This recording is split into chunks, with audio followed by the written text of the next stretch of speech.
Hi guys, welcome back to our channel again. तो आज हम बनाने जा रहे हैं डीमेर करी। Egg curry. अभी मैंने बॉईल करने के लिए रख दिया है एग को, और उसके साथ हम फ्राई कर रहे हैं रॉ पपैया और आलू। मतलब पेঁপে আর আলু দুজনকেই আমরা ফ্রাই করে নেব আগে ভালো করে। যেমন কি আপনারা দেখতে পাচ্ছেন পেঁপের সাইজগুলো একটু বড় বড় করে কেটেছি যাতে পেঁপেগুলো গলে না যায়। আর আলুও আমি সেরমভাবে ডুমো ডুমো করে কেটেছি। আলু পেঁপে আমি একসঙ্গেই ফ্রাই করব, আলাদা করে নয়। এবার যেই ডিম সেদ্ধ হয়ে যাবে এই ডিমকে আমি ঠান্ডা জলে চুবিয়ে রাখবো যাতে ডিমটা ছুলে যায় খুব ভালো করে। এখানে আমি সাইডে আলু আর পেঁপেকে মিডিয়াম আঁচে একটু ভালো করে একে ফ্রাই করে নেব। লালচে লালচে যেন ভাবটা আসে, যেই আলু আর পেঁপে লালচে লালচে ভাব এসে যাবে তখনই আমি একে তুলে রেখে দেব একটা আলাদা পাত্রতে।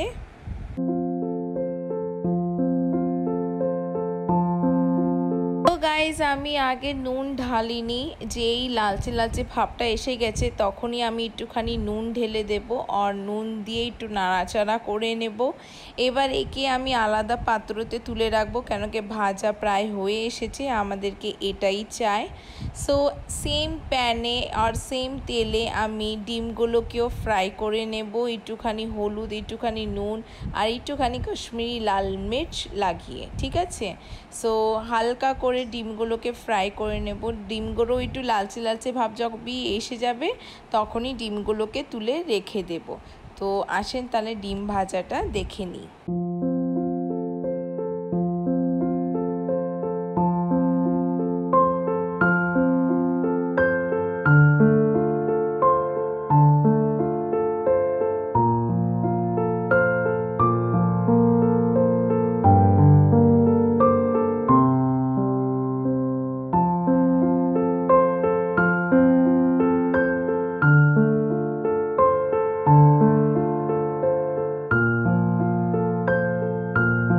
গাইজ আমরা ডিমগুলোকে তুলে রেখেছি, এখন আমি ফোড়নে জিরে দিলাম।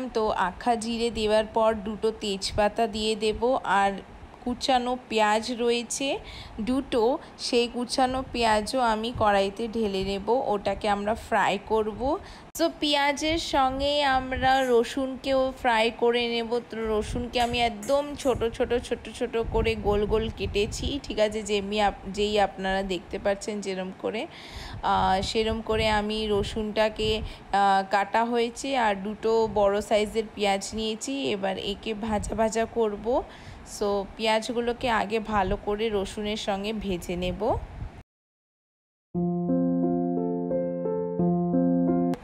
এবার আমি অ্যাড করছি আদা কুচি আর কাঁচা লঙ্কা কুচি। যেমন কি আপনারা দেখতে পাচ্ছেন আমি আদাটাকে কুচু কুচু কুচু করে কেটেছি, আর কাঁচা লঙ্কাকেও আমি দু সাইডে চিড়ে দিয়েছি। সেই চিরা কাঁচা লঙ্কা আর আদা আমি অ্যাড করে নিয়েছি। এবার এইটাকে ভালো করে মিক্স করব, একটুখানি নুন দিয়ে দেব, নুন দিয়ে এটাকে ভালো করে নাড়াচাড়া করে নেব যাতে এরাও ভালো করে ফ্রাই হয়ে যায়। রসুন আর পেঁয়াজ যেই আপনাদের ফ্রাই হয়ে এসে যাবে তখনই আপনারা কিন্তু কাঁচা লঙ্কা আর আদা দিয়ে দেবেন। আপনারা যদি চায় তা আপনারা পেস্টও দিতে পারেন, আমি পেস্ট দিইনি, আমি এরম চিরা রেখেছি।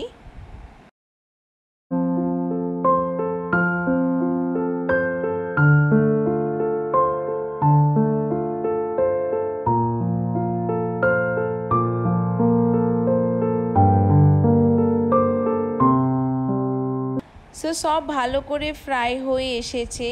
এখন আমরা মশলা অ্যাড করে নেব।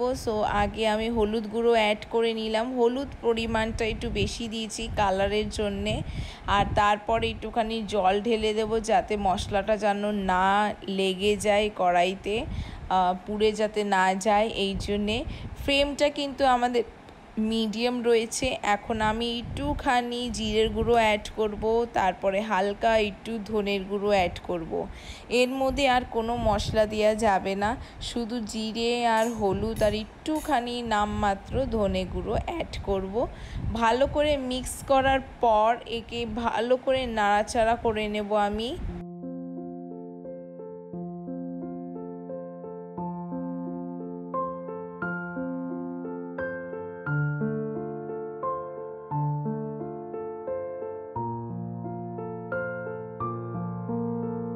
সো মশলাকে যত কষাবে, যত ভাজবে, তত খাবারে কিন্তু টেস্টটা আসবে।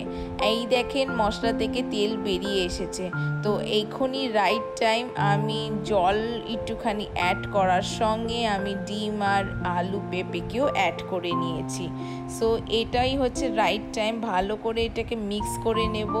আর গরম জল আমি বানিয়ে রেখেছিলাম, সো এখন আমি গরম জলটাকেও ঢেলে দেব। সো গরম জলটাকে ঢেলে দেওয়ার জন্য এটা ঝোলের মধ্যে একটা আলাদা টেস্ট আসে।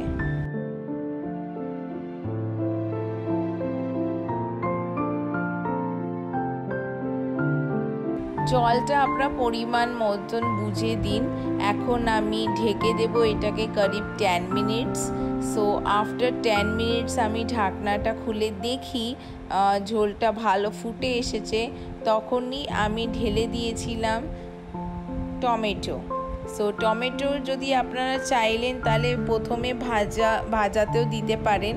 আমি টমেটোটাকে সেদ্ধ মধ্যে দেব বলে লাস্টে আমি অ্যাড করেছি টমেটো। সো ঝোল এখন আমাদের ফুটছে, আরও একটুখানি কষবে। এটা একটু মাখা মাখা রাখবো, মানে ঝোল ঝোল রাখবো, মানে খুব একটা ঝোল নয়, পরিমাণ বুঝে অল্প একটু ঝোল রাখবো। সো এখন আবার এটাকে আমি রেখে দেব করিব 10 মিনিটস অবধি গ্যাসে।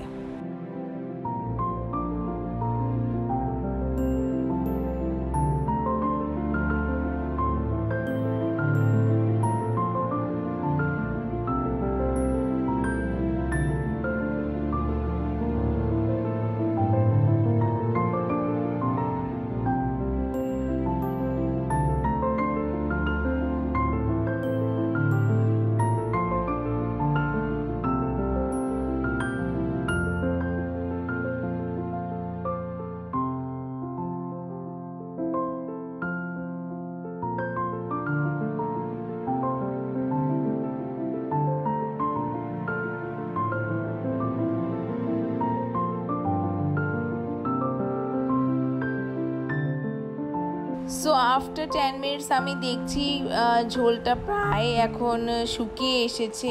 নাও it's the right time to add the garam মশলা।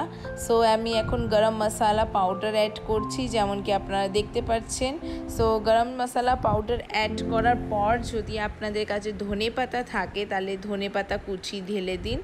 বেশ সুন্দর গন্ধ আসছে আর রান্নাটা প্রায় আমাদের হয়ে এসেছে। আর 2 মিনিট শুধু রাখবো যাতে ধনে পাতা গন্ধটা একদম ছড়িয়ে যায় রান্নার ভেতরে। সো ডিমের কারি রেসিপি এখানেই শেষ হচ্ছে ভিডিওটা। আশা করি আপনাদেরকে এই রেসিপিটা ভালো লেগেছে। ভিডিও ভালো লাগলে লাইক অ্যান্ড সাবস্ক্রাইব করবেন নিশ্চয়ই।